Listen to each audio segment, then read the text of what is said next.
warahmatullahi wabarakatuh. Alhamdulillahilladzi akramana bil iman wa a'zana bil islam wa rafa'na bil ihsan.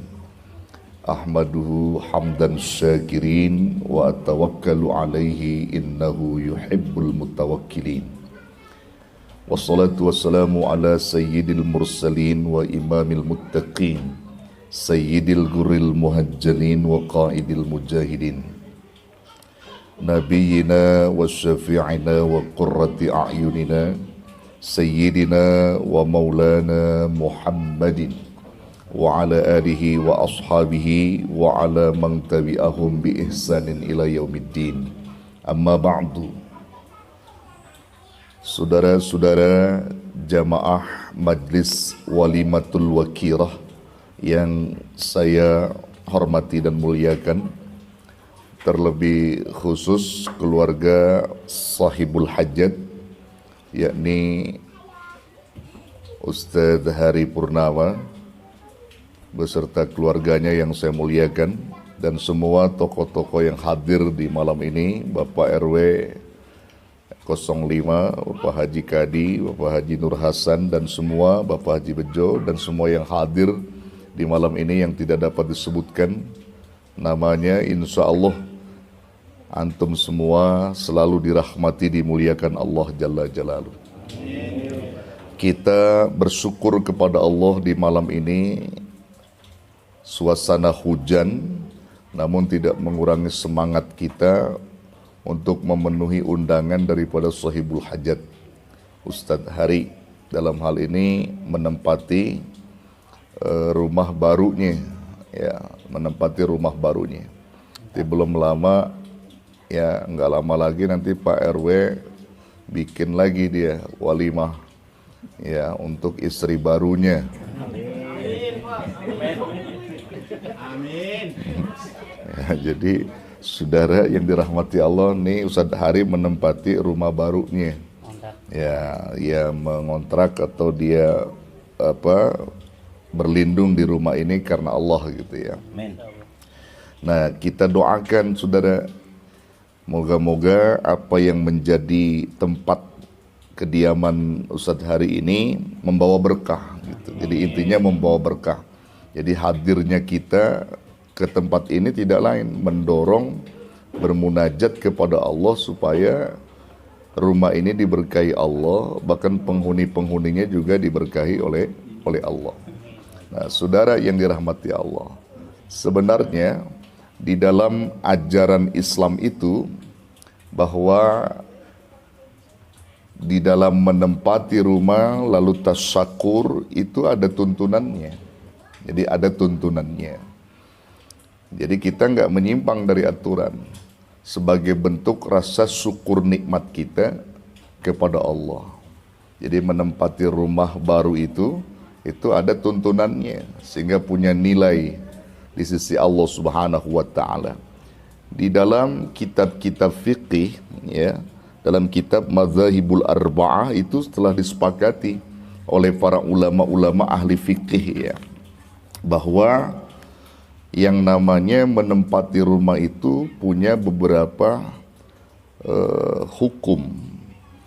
Ada dua hukum yang menjadi ikhtilaf para ulama di kalangan ulama-ulama fikih, terutama dari mazhab Syafi'iyah. Itu telah diungkapkan, ada yang menyatakan hukumnya itu sunnah, ada yang menyatakan wajib gitu. Ya, itu semuanya punya dasar, saudara, punya dasar. Di dalam kitab Al-Fiqhu ala Madzahibil Arba'ah itu diuraikan itu.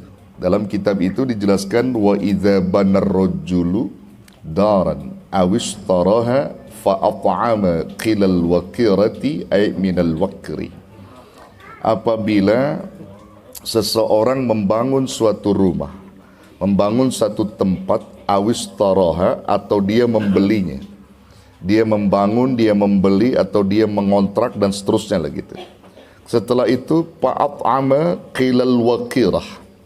Lalu dia mengundang saudara-saudara, mengundang orang untuk memberi makan orang yang ada di sekitarnya.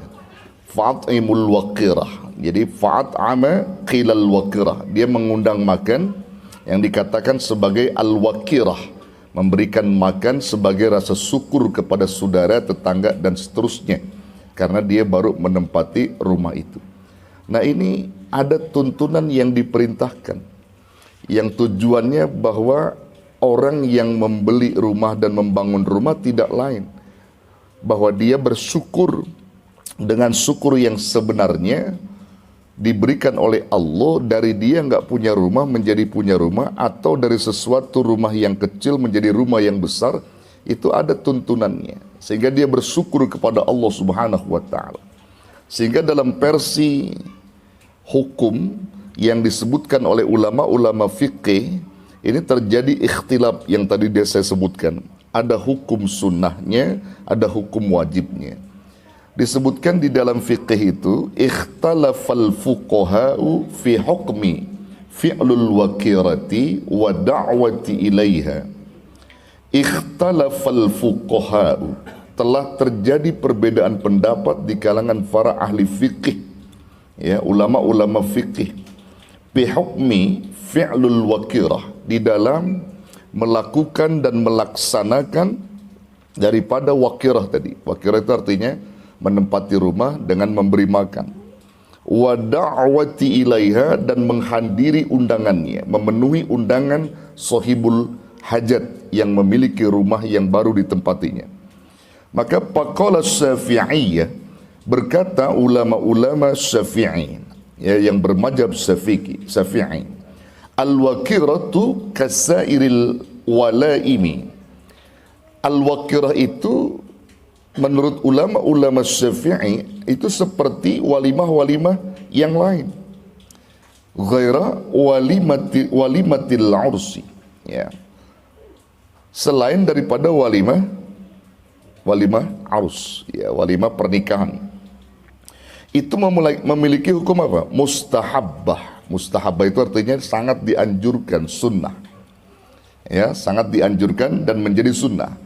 Walaysat biwajibatin ala madhhabi wa bihi qata'al jumhur alal madhhab, ya, jadi kata-kata walaysat, dan tidak menjadi hukum biwajibatin, kewajiban, berdasarkan jumhur ulama dari berbagai macam mazhab. Nah, ini yang mengatakan bahwa sebagian ulama, bahkan jumhuril ulama, kebanyakan para ulama menempati rumah itu lalu dia bersyukur, itu hukumnya sunnah. Ini jumhur nih, jumhurnya ulama. Tapi ada juga di kalangan ulama-ulama yang bermadzhab Syafi'i mengatakan wajibnya al-wakirah. Ya, tentu saja para ulama yang menyatakan wajibnya al-wakirah, ya, bagi mereka punya dasar. Dasarnya apa? Ya, dasar bagi mereka adalah ucapan daripada Imam Syafi'i itu. Nah, Imam Syafi'i pernah mengucapkan, li'anna Syafi'iyya, bahwa sesungguhnya Imam Syafi'i itu qala, berkata beliau, ba'da dzikril walaimi, ya, setelah menyebutkan tentang walimah-walimah yang banyak itu, wa minhal wakirah, di antaranya adalah walimah wakirah, menempati rumah. Kata Imam Syafi'i, wala arakhsu fi tarkiha, dan tidak akan pernah aku memberikan rukhsah untuk meninggalkannya. Maksudnya itu apa, saudara? Imam Syafi'i itu, ya, tidak memberikan kemudahan bagi orang-orang yang menempati rumah untuk meninggalkan rasa tasyakur itu. Maksudnya Imam Syafi'i menekankan untuk supaya orang-orang muslim, terutama yang bermadzhab Syafi'i, ketika dia menempati rumah maka ada hukum wajib dia bersyukur, mengundang orang-orang untuk memberi makan mereka, begitu, sebagai rasa syukur. Itu Islam. Mengapa sampai demikian ajaran Islam kepada kita? Yang tentu saja ini memberikan pengaruh, karena memang hidup kita itu tanpa ada nilai-nilai syukur kepada Allah, itu tidak akan pernah bisa memiliki satu hal yang menurunkan berkah gitu. Jadi tidak ada keberkahan ketika manusia itu tidak pernah bersyukur. Ya, dalam ayatnya kan saudara udah pada paham tuh ya. Wa idz ta'adzana rabbukum la in syakartum la azidannakum wa la in kafartum inna azabi lasyadid. Itu surah Ibrahim ayat 7. Ya, dan ingatlah ketika Tuhanmu memerintahkan kepada kalian semua agar kalian itu mensyukuri nikmat yang diberi oleh Allah. Jika kalian bersyukur akan nikmat yang diberi, maka Allah pasti akan tambah nikmat itu. Namun ketika kalian ingkar kepada nikmat yang diberi, maka azab Allah teramat pedih gitu. Itu ada ancaman Allah. Makanya kalimat syukur itu penting. Kan syukur itu dibagi-bagi saudara ya. Syukur itu dibagi-bagi ya. Kalau ada orang yang bersyukur, dia sebatas mensyukuri, ngucap alhamdulillah, itu berarti orang itu baru ngelihat nikmat yang diberi. Ya, itu syukur yang umum tuh, semua orang bisa ngelakuin itu. Saudara dapat duit 5 juta, ngucap alhamdulillah. Udah bersyukur belum? Udah, cuman syukurnya bentuk umum. Habis ngucapin alhamdulillah, tuh duit nggak disedekahin, nggak buat ibadah, nggak dibuat untuk mendatangkan ridho, malah dia poya-poya. Jadi syukurnya umum yang belum diakui kebenaran syukurnya oleh Allah. Nah, syukur yang kedua adalah ru'yatul mun'im, melihat zat yang memberi nikmat. Jadi bukan melihat kepada nikmat, bukan ru'yatul ni'am, tapi ru'yatul mun'im. Ini syukur yang sebenarnya. Ketika dia mendapat uang 5 juta, alhamdulillah, maka dia lihat yang memberi nikmat. Siapa? Allah. Lalu dia delegasikan tuh uang 5 jutanya untuk sedekah fakir miskin, masjid, musola. Dia undang orang untuk makan dan seterusnya. Itu sebagai rasa syukur. Lalu dia juga taat beribadah. Itu namanya ru'yatul mun'im. Dia mampu melihat Allah yang memberi nikmat, bukan sebatas dia melihat nikmat. Itu syukur yang sebenarnya. Ya, syukur yang sebenarnya. Kalau kita udah pada posisi yang kedua, itu kenikmatan yang hakiki, saudara. Karena banyak orang-orang yang syukur umum. Pada intinya dia bersyukur, tapi nggak pernah mau ibadah. Sementara kalimat syukur itu sendiri yang diperintahkan oleh Allah dan Rasulnya, itu wujudnya, aplikasinya adalah ibadah. Saudara, kalau saya tanya, ma maknahu syukur? Apa artinya syukur itu? Apa syukur artinya? Syukur artinya apa? Berterima kasih, ya. Lalu definisi rincinya bagaimana? Nah, ulama-ulama kita menyebutkan asyukru sorpul abdi jami'a ma'an amallahu alaih ila ma khuliqa min ajri. Syukur itu adalah mendaya gunakannya potensi nikmat bagi seorang hamba. Jadi seorang hamba mendaya gunakan potensi nikmat yang diberikan Allah, digunakan untuk berbakti, beribadah kepada Allah. Itu namanya syukur. Sesuai dengan proses di mana Allah menciptakan manusia. Tujuan manusia diciptakan oleh Allah untuk apa? Ibadah. Jadi ketika dia punya nikmat, dia gunakan untuk ibadah. Dikala dia dikasih sehat, sehatnya buat ibadah. Dikasih kesempatan luang waktunya, maka kesempatan luangnya untuk ibadah. Matanya bisa melihat, digunakan untuk ibadah. Melihat Al-Quran, melihat ilmu Allah. Begitu ya, begitu. Ya, iya, begitu. Ya, diberi kesempatan untuk bisa hadir di majelis ilmu, dia kunjungi, tujuannya ibadah, itu namanya syukur. Badannya sehat, makannya banyak. Badannya sehat, makannya banyak, terus sholatnya, sholatnya rajin, bagus. Yang jadi masalah adalah orang badannya sehat, makannya banyak, sama ibadah ogah. Itu jadi masalah. Itu berarti tandanya dia nggak mensyukuri kenikmatan dia. Nah, ini yang perlu dicatat oleh kita. Jadi syukur yang benar itu yang itu. Jadi dia gunakan potensi nikmat itu untuk dikembalikan kepada Allah. Gitu. Makanya Imam As-Sa'di itu menjelaskan inti syukur itu ada 3. Pertama, mengetahui bahwa nikmat itu dari Allah. Lalu kemudian mereka melakukan tindakan kebaikan dari nikmat itu. Jadi mengakui nikmat itu dari Allah dan bukan bahwa nikmat itu datang dari diri dia, bukan, dari Allah diakui. Itu dia ketahui. Kemudian inti syukur yang kedua, dia memuji Allah atas nikmat yang telah dianugerahkan kepadanya. Dan yang ketiga, menggunakan nikmat itu untuk kegiatan-kegiatan yang Allah ridhoi, bukan kegiatan yang mengundang murka Allah gitu. Jadi antum misalnya nih punya rizki 2 juta gitu ya. Ini bagaimana nih rizki yang 2 juta supaya mendatangkan ridho Allah? Apa kira-kira aktivitasnya? Nah, apa kira-kira?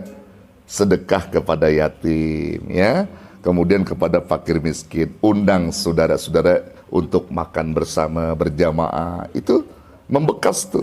Artinya benar-benar ada tuntunan begitu, mengundang ridho Allah. Ini Ustadz Hari ngundang kita, ada ridho Allah nggak? Ada, saudara, ada ridhonya. Terus sebagai bentuk syukurnya Ustadz Hari mengundang kita kemari menempati rumah barunya untuk mendatangkan ridho. Makanya indahnya orang yang datang ke satu tempat itu atas keriduan Allah, sampai makan dan minumnya juga Allah sangat senang. Allah senang Pak ketika makanan dan minuman disodorkan, lalu kemudian makan minum itu kita makan dan minum begitu, datangin ridho dari Allah. Karena setiap makanan yang disodorkan pada tempat-tempat kebaikan itu akan mendoakan orang yang memakannya. Jangan kira saudara, aqua nih antum minum di tempat zikir berbeda dengan ente minum di tempat warung. Beda nggak? Beda, di warung malu bayar. Ya, di sini ada. Tapi dari sisi keberkahannya beda. Dari sisi keberkahannya saudara beda. Maksudnya ketika engkau makan minum di tempat zikir, di mana udah ditaburi makan dan minum oleh orang-orang yang berzikir, itu membawa berkah. Membawa berkah. Membawa berkah. Makanya ini punya nilai tersendiri. Kalau kita benar-benar mensyukuri kenikmatan yang datang dari Allah tadi. Makanya jangan pernah menyimpangkan satu kebenaran yang sudah diberikan oleh Allah. Makanya Allah di dalam Quran itu kan sering tuh ya mengulang-ulang kalimat itu dalam surah apa? Ar-Rahman ya. Dalam surah Ar-Rahman itu ada berapa kali itu? Perang hitung nggak itu? Fabi ayyi ala rabbikuma tukadziban. Perang hitung nggak itu ada berapa itu? Ada 33 ya, lebih dari itu kalau nggak salah. Antum hitung coba itu. Fabi ayyi ala rabbikuma tukadziban. Maka nikmat yang mana lagi yang kamu harus dustakan? Karena semua kehidupan kalian ada nikmat. Ada nikmat yang diberi sama Allah. Maka kalau kita mampu menggunakannya dengan baik, maka insya Allah nikmat itu akan bawa berkah. Janji Allah itu pasti. Janji Allah pasti. Dan gak akan pernah Allah ingkar janji. Dalam hadits kursi Allah sebutkan apa? Ahlu syukri, ahlu ziyadati. Itu ingat? Allah yang ngomong nih. Ahlu syukri, orang-orang yang bersyukur kepadaku. Ahlu ziyadati, adalah orang yang akan aku tambahkan nikmat kepada dia. Pasti ditambah itu sama Allah. Kalau kita pandai bersyukur, maka Allah akan berikan nikmat tambahannya oleh kita. Orang yang mengucap alhamdulillah, orang bersyukur. Orang yang merefleksikan kalimat alhamdulillah dalam bentuk taat, itu namanya syakur. Ada dua nih. Ada syakirun, ada syakur. Antum posisi yang mana? Syakir apa syakur? Ya? Kalau syakirun itu umum, orang bisa melakukan, ya. Syakirun, orang yang bersyukur, diberi nikmat, ngucap alhamdulillah, masuk kalimat syakir, orang yang bersyukur, isim fa'il. Lalu bagaimana dengan orang yang disebut syakur? Syakur itu orang yang benar-benar bersyukur, yang mengerti tentang nikmat. Tuh, pakai isim mubalaghah di situ. Ismu tafdil mubalaghah disebut syakur, sama dengan kalimat rahim. Kalau kata rahimun, yang menyayang, ya, yang menyayangi misalnya, rahimun, yang menyayangi. Itu umum, semua orang bisa. Tapi orang nggak bisa kalimat rahim ada pada dia. Amat sangat menyayangi atau maha penyayang, itu milik Allah. Tapi kalau orang disebut sakirun, semua orang bisa menjadi sakir, tapi nggak semua orang bisa menjadi syakur, yang benar-benar bersyukur. Maka itu kita pengen mendeteksi diri kita untuk menjadi hamba yang bersyukur, yang syakur tadi. Bersyukur. Makanya saudara yang dirahmati Allah tuh, di dalam Quran itu orang-orang yang bersyukur tuh orang yang sedikit, bukan yang banyak. Qalilan ma tashkurun. Sedikit sekali orang yang mau bersyukur. Ya, syukur yang sebenarnya. Makanya dalam hal ini saudara, kalau kita berada pada golongan yang itu akan memberikan posisi kenikmatan tersendiri, yang benar-benar bersyukur kepada Allah. Kalau orang diberi nikmat kekayaan oleh Allah, dia bersyukur pantas. Tapi ada orang lagi diuji susah, tapi mau bersyukur. Itu yang menjadi apa? Menjadi kenikmatan yang luar biasa. Lagi susah tetap bersyukur. Makanya orang-orang beriman sih nggak bisa dilawan, saudara. Orang beriman tuh nggak bisa dilawan kalau dia itu. Kenapa nggak bisa dilawan? Karena posisi kebaikan apapun yang dilakukan, dalam posisi apa aja, selalu bagus di pandang Allah. Sampai-sampai Rasulullah mengagumi sikap orang beriman. Ajaban li amril mu'min. Aku kagum dengan urusan orang-orang beriman. Dikagumi oleh Rasulullah. Sungguh menakjubkan urusan orang beriman. Sungguh menakjubkan. Kenapa? Karena seluruh urusan-urusan orang beriman itu adalah baik dinilai oleh Allah. Seluruh urusannya. Seluruhnya bagus, kata Nabi. Bagus. Di mana sisi bagusnya? Jika orang beriman itu diuji dengan kesenangan, lalu dia bersyukur kepada Allah, dan syukur itu bagus baginya. Dan jika orang beriman itu diuji dengan kesusahan, lantas dia bersabar, dan sabar itu bagus baginya. Syukur bagus, sabar bagus, senang bagus, susah bagus. Kira-kira posisi antum kira-kira mau yang di mana? Senang bagus apa susah bagus? Gimana posisi antum kira-kira? Senang bagus apa susah bagus? Karena orang beriman dua-duanya bagus nih. Ketika dia senang dipandang bagus oleh Allah, dikala susah juga dipandang bagus. Posisi antum kira-kira mau yang mana? Senang bagus apa susah bagus? Nah, pengennya antum kan senang bagus, pengennya antum ya. Tapi kalau takdir antum memang disusahin sama Allah gimana? Ya kudu terima. Makanya di sini kan kalau bicara masalah pantas tidak pantasnya jangan dilihat orang, Pak.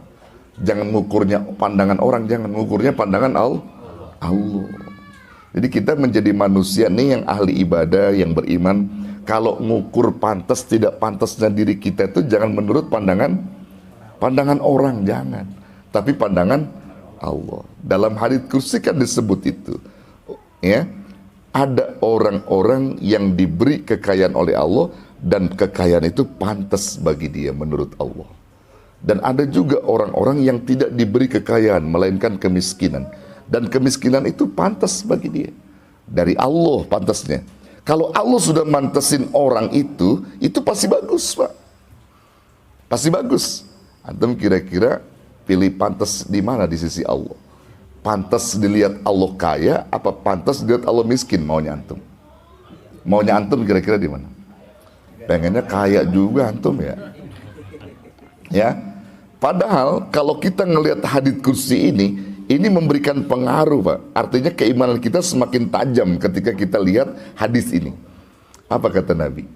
Nabi bersabda, Allah Subhanahu wa taala berfirman, kata Rasulullah, "Inna min ibadi man la yasluh illal faqru walau agnaituhu lafasadtu alaihi dina."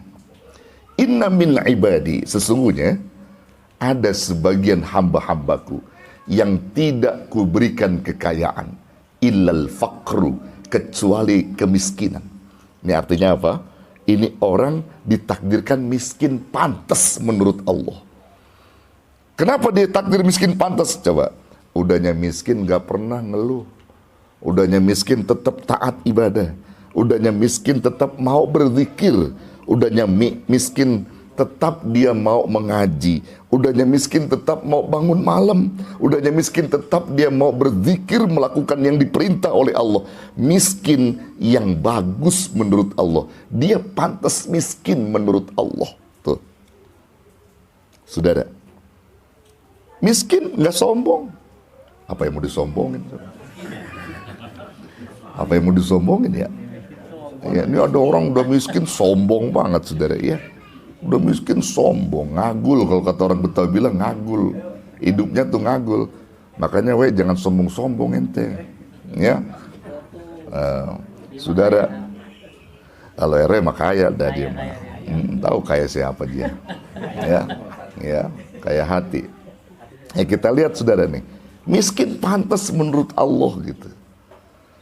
Tidak kuberikan dia kekayaan kecuali kemiskinan saja.